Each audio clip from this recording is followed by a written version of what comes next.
Hello guys, welcome back to my channel. For those of you who don't know me, I'm Zemi. I'm a Nigerian food and lifestyle blogger. Today I'm going to be doing a story time. But first of all, if you have not subscribed, just press your hand on that subscribe button. Subscribe, make sure you subscribe because we are counting down to 50k on this channel and you want to be a part of this ministry. We're moving this ministry from the temporary site to the permanent site. So if you want that blessing and anointing to reach you and embrace your family, then you need to press that subscribe button. Do so. And also, while you press the subscribe button, make sure you click that, the long bell thing that looks like alarm. Press that thing, because if you don't press it, the subscribe will just waste. That means anytime I put video, you will not see it. But that alarm is to ring that bang, Zemi has done a video. So today's story time is going to be very, very interesting. It's about a time I was jazzed, as in I was jujuzized. Is that a word? I was jujued. You know when they use juju to do somebody, or they use jazz, or they use something diabolical or something, you know this when she things you watch on TV. I'm going to tell you the story about the time that happened to me. The truth is, my parents do not know about this. I have never told anybody about this apart from my sister, and I told her last week. I keep a lot of secrets. So my parents do not know about this gist I'm about to download for you. If they knew, their hearts would have flown, and it makes me worried as a parent. Like, you can't follow your child everywhere, so you don't know what's happening to them. The best thing you can do is pray for them. But anyways, let's get into this story time. The first story time I ever did on YouTube was when I had my baby, so I described the situation for you guys. But that was such a long time ago, so I'm like, I have so many stories to share. The interesting thing is, before I started YouTube, I was running my blog, and I still run my blog. But on my blog then, there used to be a segment called gist.com. My blog was mainly gist.com, but now it's a segment on my blog called gist.com.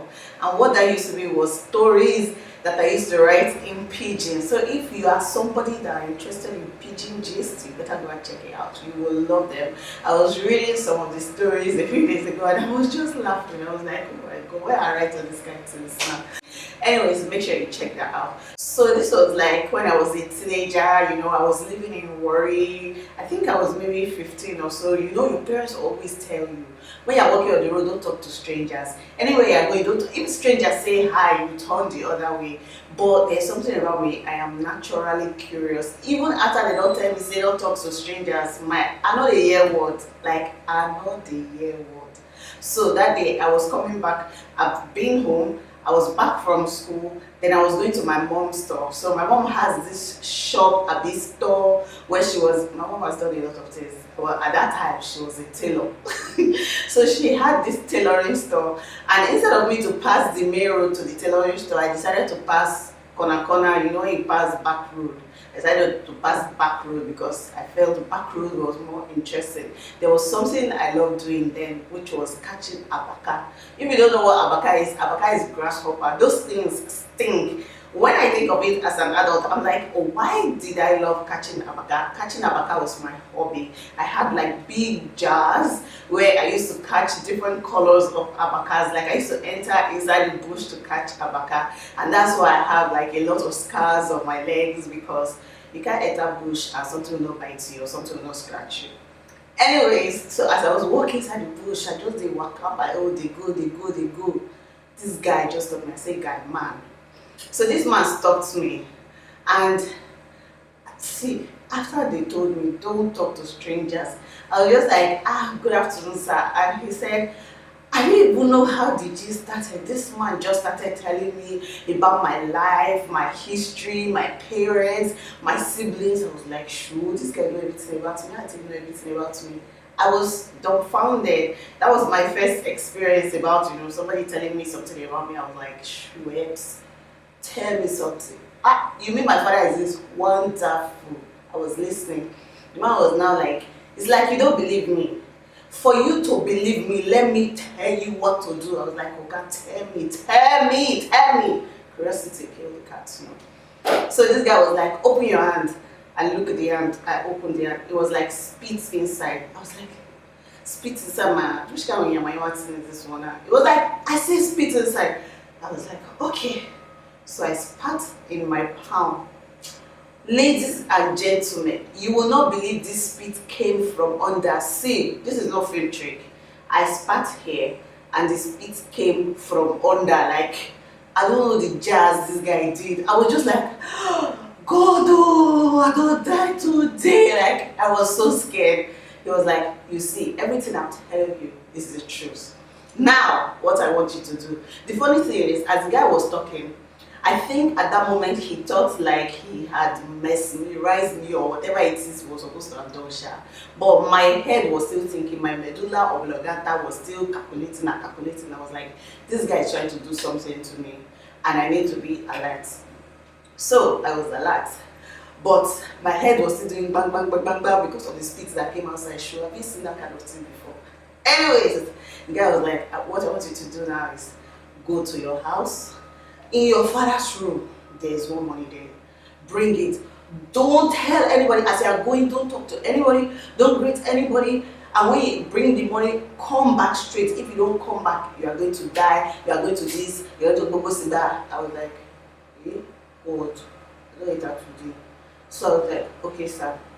So me and my tiny legs, tiny gobble legs, I left and walked home. When I got to the house, I put my hand on my head like this because I know I have entered trouble. And I was like, what will I do? So I entered inside the house. I locked the door downstairs. I locked the door upstairs.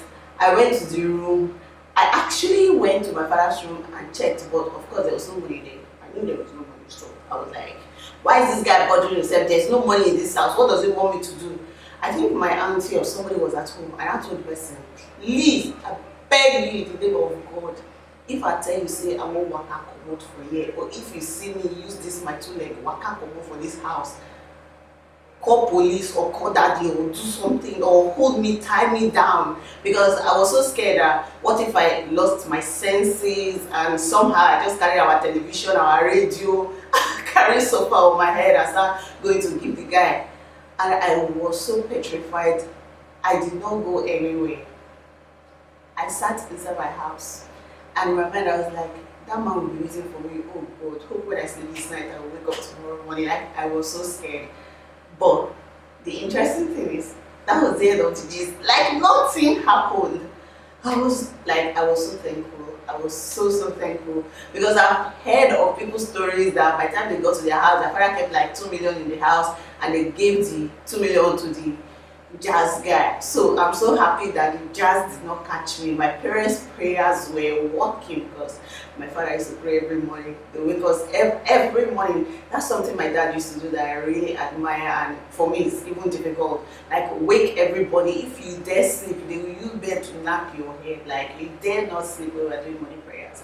So I felt like those prayers were really working. And I used to go to CSC church. You guys know in CSC, the prayer is not a small something.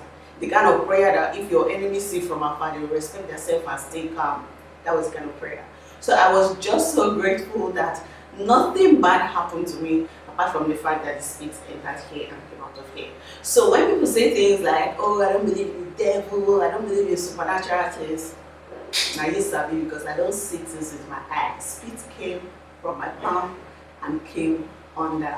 If you have any interesting story, something like what I shared, or if you've experienced something silly like this, I want you to leave it in the comment section below. I would like to do more story time, so I'm going to dig my brain for things that happened to me as a child or while growing up. I hope you guys enjoyed this story time. I'll see you guys in my next video. Bye!